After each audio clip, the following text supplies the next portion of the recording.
Суспендираната и разрешена апелацијска судика Наташа Савовска-Димитровска бара судскиот совет да постапи законски, откако Врховниот суд нареди повторно разгледување на нејзиното разрешување, како и на разрешувањето на судиката Роза Георгиева. Двете судики одлучувале во спорот меѓу Македонски Телеком и штипскиот интернет провайдер Фокуснет, каде што штетата изнесува дури 4 милиони евра, кои Телеком треба да ги плати поради злоупотреба на монополска положба. Дел од медиумите претходно објавија дека во предметот постоел двоен записник, како што пред членовите на судскиот совет тврдала нејзина колешка Јетмира Ајдини, која исто така постапувала во предметот.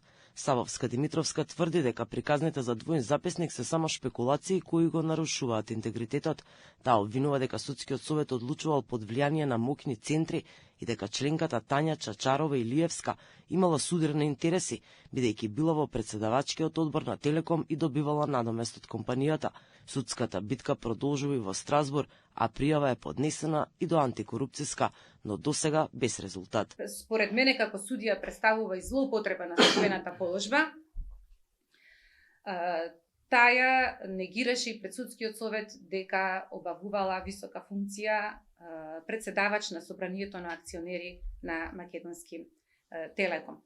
Врховниот суд му укажува на судскиот совет дека е должен да донесе решение за изземање на овој член на судскиот совет, бидејќи кон барањето за изземање се доставени писмени докази за судир на интереси. Од друга страна, според извештајот на судскиот совет, вистината за случајот Телеком е во надлежност на обвинителството, кое веќе води предистрага и собира докази, сепак не постои предистрага за постапувањето на разрешената судика. Интересно, една од судиките која постапувала заедно со Савовска-Димитровска се жалела дека таа и вршила притисоци, но адвокатот на Савовска-Димитровска негира. За постојање на притисок врз судија, тоа сметам дека се исто така шпекулации и инсинуации. Значи, единствен притисок што е пријавен и во судскиот совет и пред надлежни органи е од судијата Наташа, за тоа се доставени докази во судскиот совет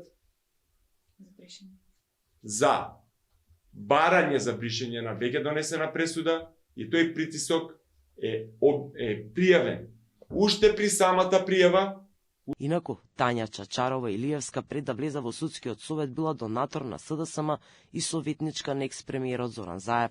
Таа е избрана од собранието како член што не доаѓа од редот на судиите, односно како истакнат правник по предлог на претениците од тогашното мнозинство на СДСМ.